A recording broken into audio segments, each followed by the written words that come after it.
ಅಧಿವೇಶನ ನಡೀತಾ ಇದೆಯಲ್ಲ, ಅದರಲ್ಲಿ ಇವತ್ತು ಒಂದು ನಿರ್ಣಯವನ್ನು ಮಂಡಿಸಲಾಯಿತು. ರಾಜ್ಯ ಸರ್ಕಾರ ಅದೊಂದು ವಾದ ಮಾಡ್ತಾನೇ ಇದೆ, ಕೇಂದ್ರದಿಂದ ಅನ್ಯಾಯ, ತೆರಿಗೆ ಅನ್ಯಾಯ, ತೆರಿಗೆ ಅನ್ಯಾಯ. 2 ನಿರ್ಣಯಗಳನ್ನು ಪಾಸ್ ಮಾಡಲಾಯಿತು. ಒಂದು, ಅನುದಾನದಲ್ಲಿ ತಾರತಮ್ಯ ಆಗಿದೆ, ಅದನ್ನು ಸರಿಪಡಿಸ್ಬೇಕು ನೀವು ಅಂತ. ಎಷ್ಟು? 68,200 ಕೋಟಿ ರೂಪಾಯಿ ನಷ್ಟ ಆಗಿದೆ ನಮಗೆ ಅಂತ. ಇನ್ನೊಂದು, ಸ್ವಾಮಿನಾಥನ್ ವರದಿಯನ್ನು ಜಾರಿ ಮಾಡಿ ಬೆಂಬಲ ಬೆಲೆ ಕೊಡಿ ಅಂತ 2ನೇ ನಿರ್ಣಯ. ದಿಲ್ಲಿಲಿ ರೈತ ಹೋರಾಟ ನಡೀತಾ ಇದೆ. ರೈತ ಹೋರಾಟವನ್ನು ಬೆಂಬಲಿಸಿದ ರೀತಿಯಲ್ಲಿ ಸ್ವಾಮಿನಾಥನ್ ಆಯೋಗದ ವರದಿಯನ್ನು ಜಾರಿ ಮಾಡಿ ಅಂತ. ಇದಕ್ಕೆ BJP ಅವರು ವಿರೋಧ ಮಾಡಿದ್ರು. ವಿರೋಧ ಯಾಕೆ ಅಂದರೆ, ಅಜೆಂಡಾದಲ್ಲಿ ಹಾಕಲಿಲ್ಲ ಯಾಕೆ ನೀವು ಇದನ್ನು? ಡಿಟೇಲಾಗಿ ಚರ್ಚೆ ಮಾಡಬಹುದಾಗಿತ್ತು. ಕೇಂದ್ರ ಸರ್ಕಾರದಿಂದ ತೆರಿಗೆ ಅನ್ಯಾಯ ಆಗ್ತಾ ಇದೆಯೋ ಆಗ್ತಾ ಇಲ್ವೋ, ಮುಂಚೆ ಎಷ್ಟು ಬರ್ತಿತ್ತು, ಈಗ ಎಷ್ಟು ಬರ್ತಾ, ಚರ್ಚೆ ಮಾಡಬಹುದಾಗಿತ್ತಲ್ಲ. ಅಜೆಂಡಾದಲ್ಲಿ ಇಲ್ಲದೇ ಇರುವುದನ್ನು ಯಾಕೆ ತಂದ್ರಿ? ಸದನಕ್ಕೆ ಮಾಹಿತಿ ಕೊಡಬೇಕಾಗಿತ್ತು. ಈ ಬಿಸ್ನೆಸ್ ಅಡ್ವೈಸರಿ ಕಮಿಟಿ ಅಂತ ಒಂದಿರುತ್ತೆ, ವಿಪಕ್ಷ ನಾಯಕರು ಇರ್ತಾರೆ, ಆಡಳಿತ ಪಕ್ಷದವರು ಇರ್ತಾರೆ, ಎಲ್ಲರೂ ಸೇರಿ ಇಂತಿಂಥ ವಿಷಯಗಳು ಇದನ್ನ ಚರ್ಚೆಗೆ ಬರಬೇಕು ಅಂತ ನಿರ್ಧಾರ ಮಾಡ್ತಾರೆ. ಅಲ್ಲೇ ಬರಲಿಲ್ಲ. ಇದು ಯಾವ ನಿಯಮದ ಅಡಿಯಲ್ಲಿ ಇದನ್ನು ಮಂಡಿಸ್ತಾ ಇದ್ದೀರಿ ಅಂತ ಆಕ್ರೋಶ ವ್ಯಕ್ತಪಡಿಸಿ ಪೇಪರೆಲ್ಲ ಹರಿದು ಹಾಕಿ ಸದನದ ಬಾವಿಗಿಳಿದು ಪ್ರತಿಭಟನೆ ಮಾಡಿ ವಾಕೌಟ್ ಮಾಡಿದ್ರು, ಸಭಾತ್ಯಾಗ ಮಾಡಿದ್ರು. ನಾಳೆ ಬೆಳಗ್ಗೆ 9:00 ಮುಂದೂಡಿಕೆ ಆಗಿದೆ. ಈಗ HK ಪಾಟೀಲರು ಮಾತಾಡಿದ್ರು. 68,200 ಕೋಟಿ ರೂಪಾಯಿ ತೆರಿಗೆ ನಷ್ಟ ರಾಜ್ಯಕ್ಕಾಗಿದೆ. ಕೇಳಿಸ್ಕೊಳ್ಳಿ ಏನೇನಾಯಿತು ಅಂತ. ಕಳೆದ ದಶಕದಿಂದ ಕೇಂದ್ರ ಸರ್ಕಾರವು ಹಣಕಾಸು ಆಯೋಗಗಳು ಶಿಫಾರಸು ಮಾಡಿದ ಅನುದಾನ ನೀಡುವಲ್ಲಿ ಬರ ಪರಿಹಾರದ ಮಾನದಂಡಗಳ ಪ್ರಕಾರ ಕೇಂದ್ರದ ಪಾಲನ್ನು ನೀಡುವಲ್ಲಿ ಹಣಕಾಸು ಹಂಚಿಕೆಯಲ್ಲಿ ಪಕ್ಷಪಾತ ಮಾಡುತ್ತಿರುವ ಅನೇಕ ನಿದರ್ಶನಗಳು ಕರ್ನಾಟಕ ಜನತೆಯ ಗಮನಕ್ಕೆ ಬಂದಿದೆ. ಅಭಿವೃದ್ಧಿ ವಂಚಿತ ಮತ್ತು ಬಡ ರಾಜ್ಯಗಳಿಗೆ ಹೆಚ್ಚಿನ ಅನುದಾನ ದೊರಕಬೇಕೆಂಬ ಕಲ್ಪನೆಯ ಜೊತೆಗೆ ಅತ್ಯುತ್ತಮ ಪ್ರಗತಿ ಸಾಧಿಸಿರುವ ರಾಜ್ಯಗಳಿಗೆ ಅನ್ಯಾಯವನ್ನ ಮಾಡಬಾರದು. ಕೇಂದ್ರ ಸರ್ಕಾರವನ್ನ ಕೇಂದ್ರ ಸರ್ಕಾರದ ಮೇಲೆ ಸಂಬಂಧ ಇದೆ. ರೈತರ ಚಳವಳಿ ಮಾಡ್ತಾ ಇದ್ದಾರೆ. ಅವರು ಶ್ವೇತಪತ್ರವನ್ನು ಬಿಡುಗಡೆ ಮಾಡಿದ್ದಾರೆ. ಅವರು ತರೋದು ಏನಿರಲ್ಲ ಅರ್ಥ ಇಲ್ಲ. ಮತ್ತೆ ಕೇಂದ್ರ ಸರ್ಕಾರವನ್ನು ಬೈಯಕ್ಕೆ ತರ್ತಾ ಇದ್ದಾರೆ. ನಿಲ್ಲಿಸಿರುತ್ತದೆ. ಇದು ಅಜೆಂಡಾದ ಸರ್ವಾಗಿದೆ. ಇದು 9,790 ಕೇಂದ್ರ ಪುರಸ್ಕೃತ ಯೋಜನೆಗಳಿಗೆ ದೊರಕಬೇಕಾದ ಅನುದಾನ ಕೂಡ ಗಣನೀಯವಾಗಿ ಕಡಿತಗೊಂಡಿದೆ. 2018-19ಕ್ಕೆ ಹೋಲಿಸಿದರೆ 2023-24ರಲ್ಲಿ ಕೇಂದ್ರದ ಬಜೆಟ್ ಗಾತ್ರವು ದುಪ್ಪಟ್ಟಾಗಿದ್ದರೂ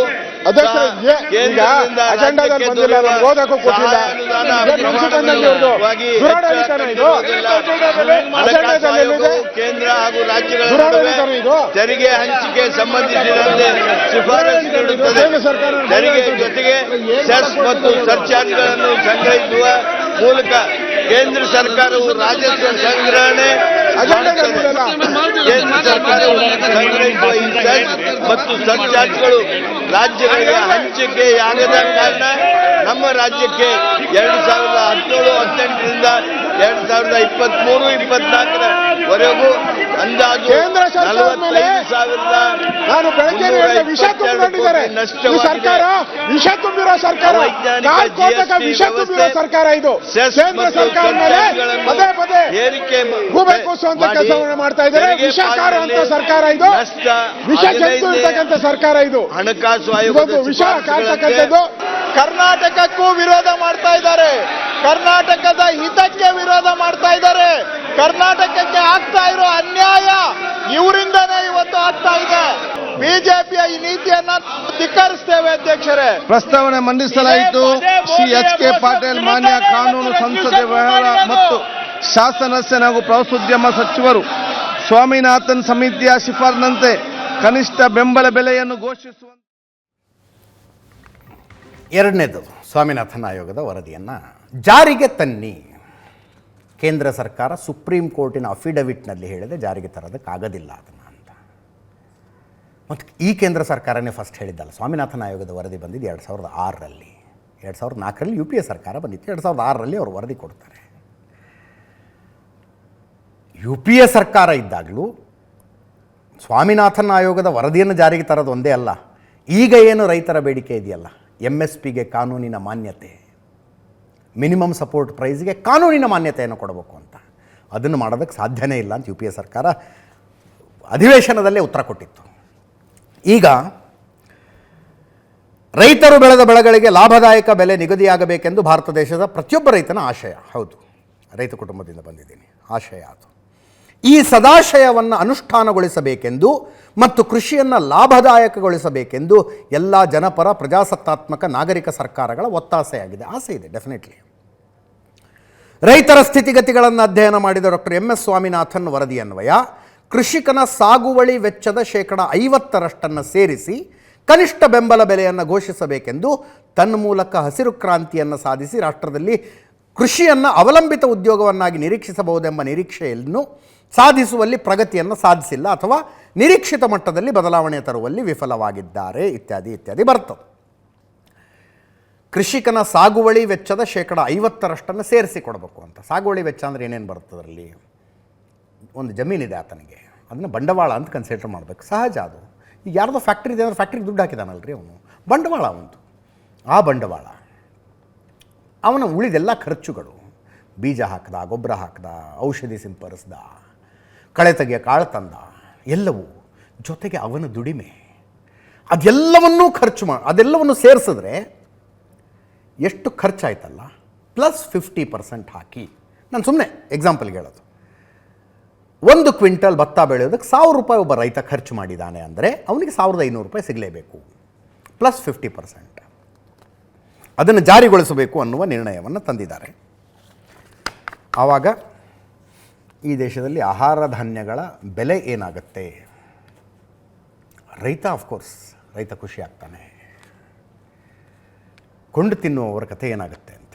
ಮತ್ತು ಪ್ಲಸ್ 50% ಬೆಂಬಲ ಬೆಲೆ ಎಲ್ಲಿಂದ, ಯಾರು ದುಡ್ಡಲ್ಲಿ ಕೊಡೋದು? ಅದನ್ನ ಸರ್ಕಾರ ಏನು ಟಂಕ ಸಾಲ ಇಟ್ಕೊಂಡಿದ್ಯಾ? ತೆರಿಗೆದಾರ ದುಡ್ಡಿನಲ್ಲೇ ಕೊಡಬೇಕು. ಇದ್ರ ಬಗ್ಗೆ ಒಂದು ಡಿಟೇಲ್ ಆದ ಡಿಬೇಟ್ ಆಗಬೇಕಾಗಿತ್ತು. ಆ್ಯಕ್ಚುಲಿ ಇಂಥದ್ದೊಂದು ವಿಷಯವನ್ನು ನಾವು ನಿರ್ಣಯವನ್ನು ಮಂಡಿಸ್ತಾ ಇದ್ದೀವಿ ಅಂಥೇಳಿ ವಿವರವಾದ ಚರ್ಚೆ ಆಗಬೇಕಾಗಿತ್ತು. ವಿಷಯ ಮಂಡಿಸಲಾಗಿದೆ, ನಿರ್ಣಯವನ್ನು ಅಂಗೀಕರಿಸಲಾಗಿದೆ.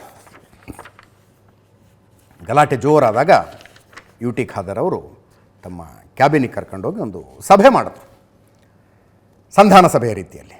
ಆರ್ ಅಶೋಕ್, ವಿಜಯೇಂದ್ರ, ಸುರೇಶ್ ಕುಮಾರ್ ಅವರು BJP ಕಡೆಯಿಂದ ಹೋಗಿದ್ದರು. ಅವ್ರದ್ದು ಅದೇ ಅಬ್ಜೆಕ್ಷನ್, ಸದನಕ್ಕೆ ಮೊದಲೇ ಮಾಹಿತಿ ಕೊಡಬೇಕಾಗಿತ್ತು, ಅಜೆಂಡಾದಲ್ಲಿ ಸೇರಿಸಬೇಕಾಗಿತ್ತು, ಚರ್ಚೆ ಮಾಡೋದಕ್ಕೆ ನಾವು ತಯಾರಿದ್ವಿ ಅಂತ. ಆರ್ ಅಶೋಕ್, ಸುರೇಶ್ ಕುಮಾರ್, ಅರವಿಂದ್ ಬೆಲ್ಲದ್ ಜೋರು ಗಲಾಟೆ ಮಾಡಿದ್ರು, ಸ್ಪೀಕರ್ ವಿರುದ್ಧನೂ ಕೂಗಾಡಿದ್ರು. ಸರ್ಕಾರ ಒಂದು ಬ್ಲಂಡರ್ ಮಾಡಿದೆ, ಮಹಾ ಆಘಾತ ಇದು, ಅಜೆಂಡಾದಲ್ಲಿ ಇಲ್ಲದೆ ಇರುವಂಥ ನಿರ್ಣಯವೊಂದನ್ನು ಮಂಡಿಸಿ ಅಂಗೀಕರಿಸಿದ್ದು ಅಂತ. ಸ್ಪೀಕರ್ ಪಾಪ UT ಖಾದರ್ ಗಲಾಟೆಗೆ ಹೋಗೋರಲ್ಲ, ಅವರು ಸಂಭವಿತರು, ಕೇಳಿಸ್ಕೊಂಡ್ರಂತೆ ಸುಮ್ಮನೆ.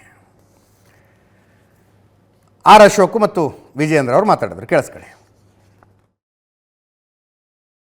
ಇವತ್ತೊಂದು ರೀತಿ ಒಂದು ಕರಾಳ ದಿನ ಅಂತ ಅನಿಸುತ್ತೆ. ಪ್ರತಿಯೊಂದು ವಿಚಾರ ವಿಧಾನಸಭೆ ಅಧಿವೇಶನದಲ್ಲಿ ಯಾವ ರೀತಿ ನಡಿಬೇಕು ಅನ್ನೋದಕ್ಕೆ ನಮ್ಮ ಶಾಸಕಾಂಗದ ನೀತಿ ನಿಯಮಗಳ ಪ್ರಕಾರ BSA ಮೀಟಿಂಗ್ ಇದೆ. BSA ಮೀಟಿಂಗಲ್ಲಿ ಯಾವ ನಿಲುವಳಿಗಳ ಇರ್ಬೋದು, ಮಂಡಿಸುವಂಥದ್ದು ಇರ್ಬೋದು, ಬಿಲ್ಗಳಿರ್ಬೋದು, ಎಷ್ಟು ದಿನ ಸದನ ನಡೆಸಬೇಕು, ಹೇಗೆ ನಡೆಸಬೇಕು ಅನ್ನೋದ್ರ ಬಗ್ಗೆ ರೂಲ್ಸ್ ಫ್ರೇಮ್ ಮಾಡುವಂಥ ಒಂದು ಸಭೆ ಅದು.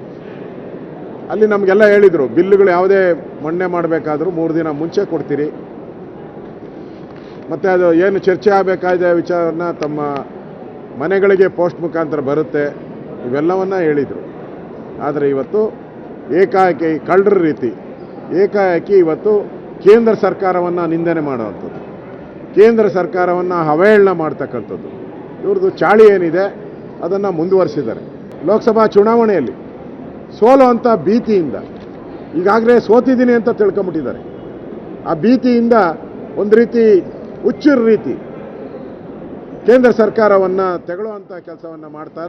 ಏಕೈಕ ಅಡಿಷನಲ್ ಸಬ್ಜೆಕ್ಟಲ್ಲಿ ಇವತ್ತು ನಿರ್ಣಯವನ್ನು ಮಂಡನೆ ಮಾಡಕ್ಕೆ ಹೊರಟಿರ್ತಕ್ಕಂಥದ್ದು ಸದನದ ಎಲ್ಲ ನೀತಿ ನಿಯಮಗಳನ್ನು ಗಾಳಿಗೆ ತೂರಿರ್ತಕ್ಕಂಥವ್ರು ಇವತ್ತು ಆಡಳಿತ ಪಕ್ಷದವರು.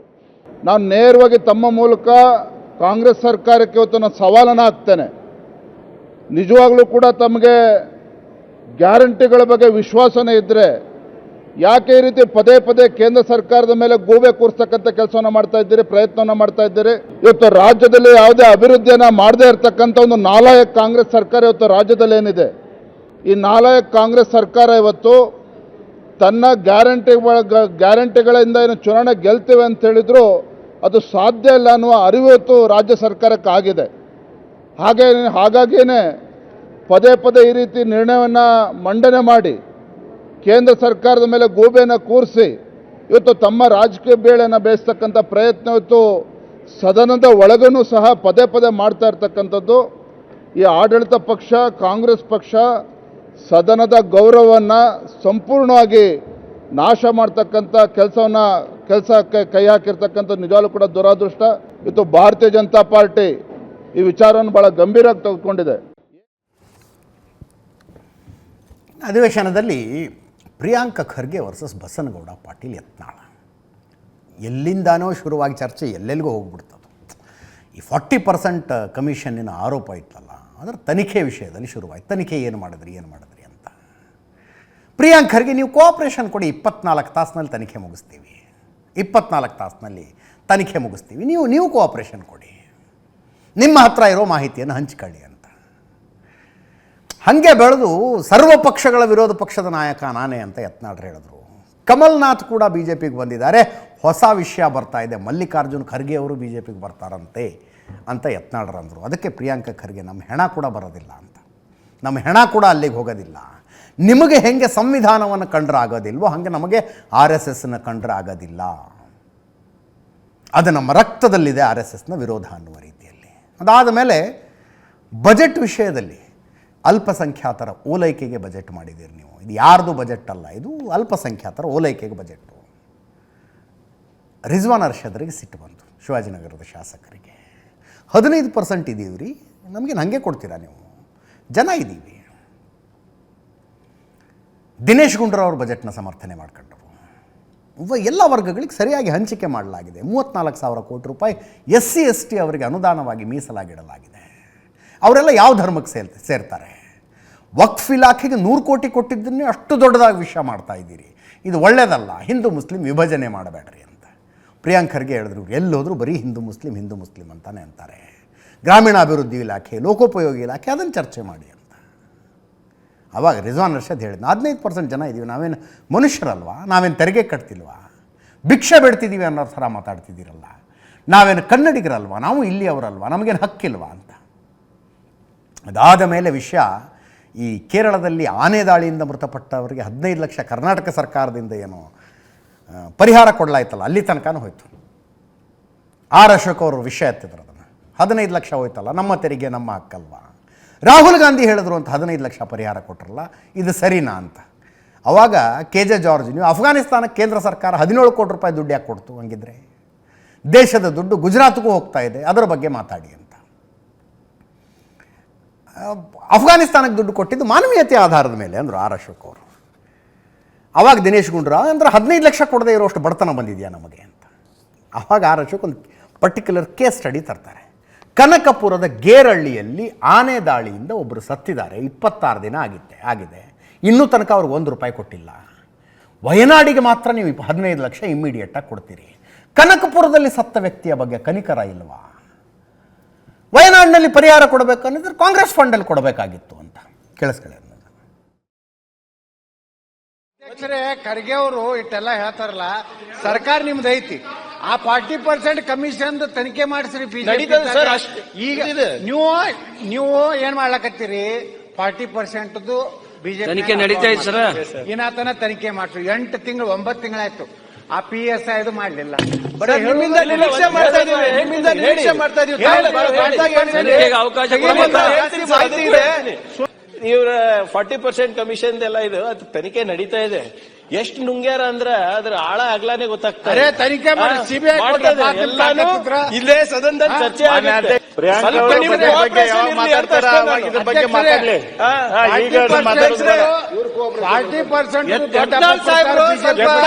ಕೋಆಪರೇಟ್ ಮಾಡಿದ್ರೆ ನಾಳೆನೆ ಮುಚ್ಚೋಗುತ್ತೆ.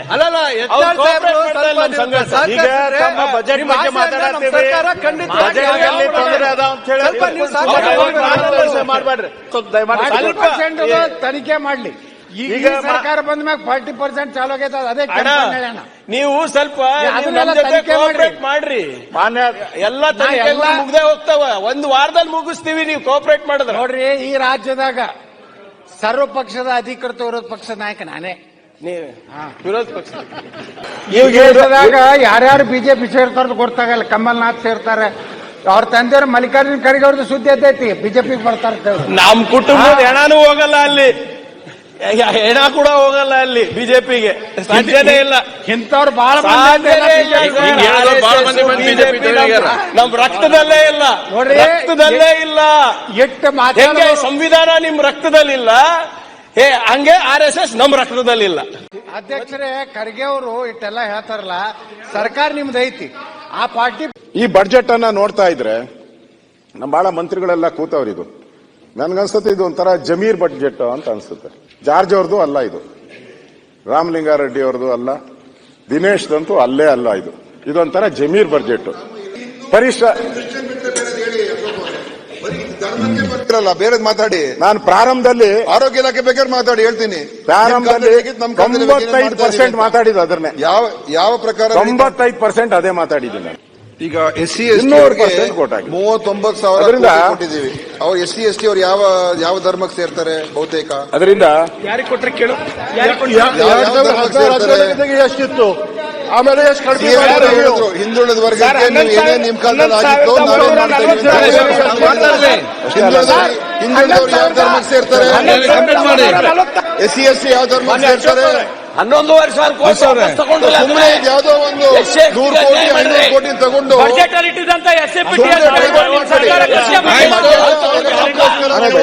ಹಿಂದೂ ವರ್ಸಸ್ ಮುಸ್ಲಿಂ ಮಾಡಬೇಕು. ಹಿಂದೂ ಮುಸ್ಲಿಂ ಅಷ್ಟೇ ಇವ್ರಿಗೆ ಬರೋದು. ಬೇರೆ ಸಬ್ಜೆಕ್ಟ್ ಈಗ ಮಾತಾಡಕ್ ರೆಡಿ ಇಲ್ಲ. 15% ಸನ್ಮಾನ್ಯ ಅಧ್ಯಕ್ಷರೇ, ಪದೇ ಪದೇ ಅಥವಾ ಭಿಕ್ಷೆ ಕೊಟ್ಟಂಗೆ ಬಜೆಟ್ ಅಲ್ಲಿ ನಾವು ಕೂಡ ಮೋದಿಯವರ ಬಗ್ಗೆ ಕೇಂದ್ರ ಸರ್ಕಾರ ಈಗ ನಮ್ಮ ದುಡ್ಡು, ನಮ್ಮ ತೆರಿಗೆ, ನಮ್ಮ ಹಕ್ಕು. ಈ ವಯನಾಡಿಗೆ ಹೋಯ್ತಲ್ಲ ದುಡ್ಡು, ವಯನಾಡಿಗೆ 15 ಲಕ್ಷ ಹೋಯ್ತಲ್ಲ, ಅದು ಯಾರ ದುಡ್ಡು?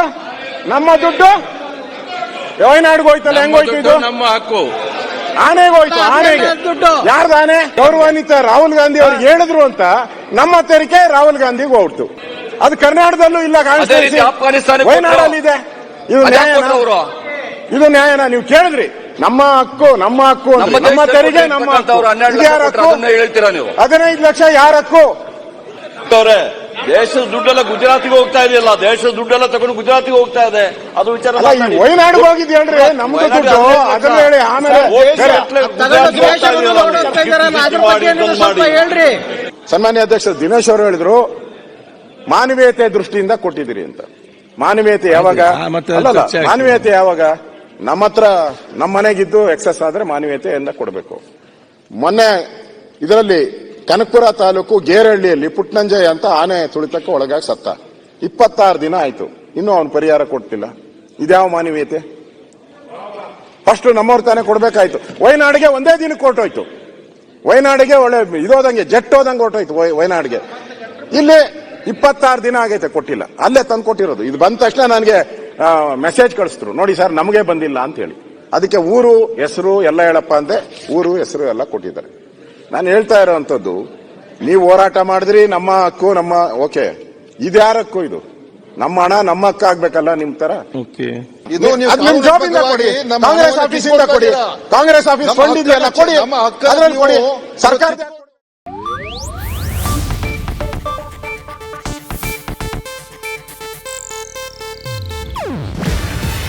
ಇದು ಏಷ್ಯಾನೆಟ್ ನ್ಯೂಸ್ ನೆಟ್ವರ್ಕ್ ಪ್ರಸ್ತುತಿ. ನೀವು ನೋಡ್ತಿದ್ದೀರಾ ಏಷ್ಯಾನೆಟ್ ಸುವರ್ಣ ನ್ಯೂಸ್.